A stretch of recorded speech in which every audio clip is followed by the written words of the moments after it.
Hi, welcome, and thank you for joining this session on debt solutions. My name's Amanda Martin, and I'm a Partnerships and Education Specialist with the Credit Counseling Society, a nonprofit organization. Today, we're going to talk about how to manage debt, explore strategies to reduce it, and learn about different options available to you. Our goal is to provide clear, unbiased information so you feel more confident in your financial decisions. The Credit Counseling Society is a registered nonprofit service for consumers. We provide free and confidential credit and debt counseling for Canadians.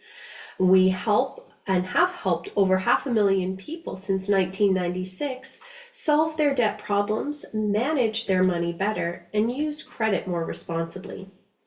And we do this by providing our free confidential credit and debt counseling, budgeting assistance, information and referral services, and money management education, along with our debt management repayment programs. Here's our roadmap. We'll start today by looking at the different types of debt, then walk through strategies you can try yourself, when and how to seek help, and finally, we'll review formal options like consumer proposals and bankruptcy. By the end, you'll know 3 strategies you can use right away and where to find trustworthy support. Debt comes in a few forms: unsecured debt like credit cards or personal loans, secured debt tied to an asset like a house or car, and government debt such as taxes or student loans. Understanding what type of debt you have helps determine what solutions are available to you. A first step is taking inventory. Write down all of your debts, balances, minimum payments, and interest rates. If you're not sure, request a copy of your credit report or your statement from your financial institution.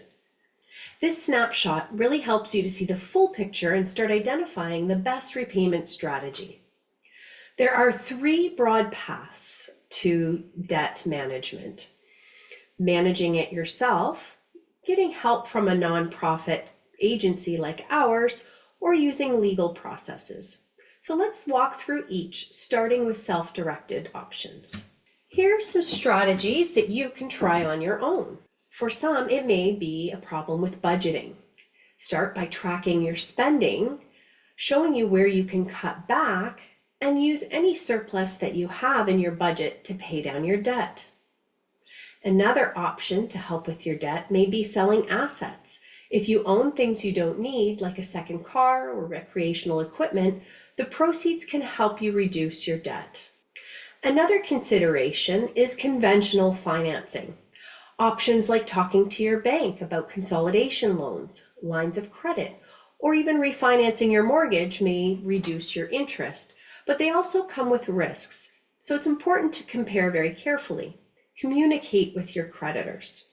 And there are some do-it-yourself repayment strategies. 2 common ones are the debt avalanche method, paying off debts with the highest interest first, or the snowball method, paying off the smallest balance first to build momentum. Both can work, but you need to choose the one that keeps you motivated. There are a few ways that you can approach paying back the debt on your own.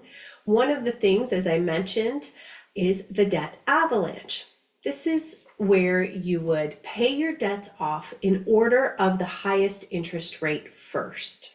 You're going to focus on paying off that one balance at a time while continuing to make minimum payments on all your other debts.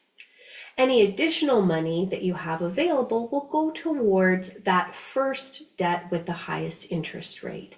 This will allow you to pay your debts down faster and with less interest over time. The second method is what we like to call the debt snowball, and this is where you would pay the debts off in order of balance. You would start with the lowest balance first by focusing on paying off one balance at a time from smallest to largest. Remember, you're going to continue to make your minimum payments on all your other debts, but this method is really good for those of us that like quick satisfaction in order to stay on task and stay motivated. If you're finding yourself regularly in overdraft, relying on credit for essentials, getting collection calls, or if stress about money is affecting your health, it may be time to reach out for help. Remember, you don't have to wait until things feel overwhelming to ask for support. A credit counselor can provide an objective, confidential review of your finances. At the Credit Counseling Society, for example, we look at your income, expenses, assets, and debts, and then walk you through your options. The goal is to give you clarity and a plan. A debt management program, or DMP, is a voluntary repayment plan that we set up between you and your creditors, where the creditors often reduce or eliminate the interest, and you make one monthly payment to the credit counseling agency, and then they disperse that payment to all of your creditors at the new agreed upon amount. It can help you become debt-free in 5 years or less, and while it does have a temporary impact on your credit rating, it is not a permanent record nor a legal option. A debt management program should always be a consideration before going through the extreme of a consumer proposal or bankruptcy. A debt settlement means offering your creditors a lump sum that's less than the total amount that you owe. This is one option that you can use to tackle your debt if you have the funds available. It can be done on your own. You can negotiate it yourself with your creditors, or you can do it through the help of an agency like ours. But it's important to know that sometimes fees apply and not all creditors are willing to accept settlements. A consumer proposal is a legal process where you repay a portion of your debt over time with payments set by a licensed insolvency trustee. It includes some government debts. It will impact your credit and does become part of your permanent record.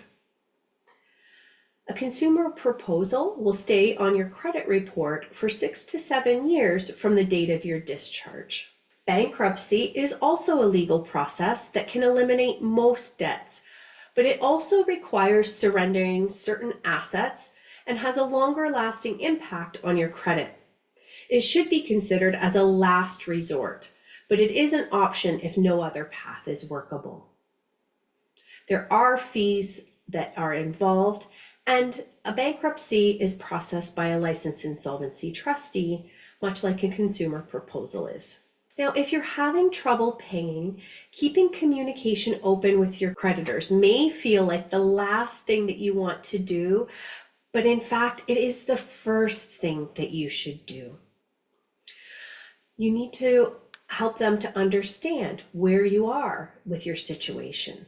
Otherwise, they have no other information to draw their conclusions about what your intentions are, and they will conclude that you have no intention to pay unless you communicate to them otherwise. You want to understand that banks can sometimes use your deposits in your account to pay your credit card debt if the right of offset occurs. It's also important to know about your province's statute of limitations for debts. This information can be found by contacting the Credit Counseling Society or checking out nomoredebts.org on our website. Today, we've covered the main strategies for dealing with debt.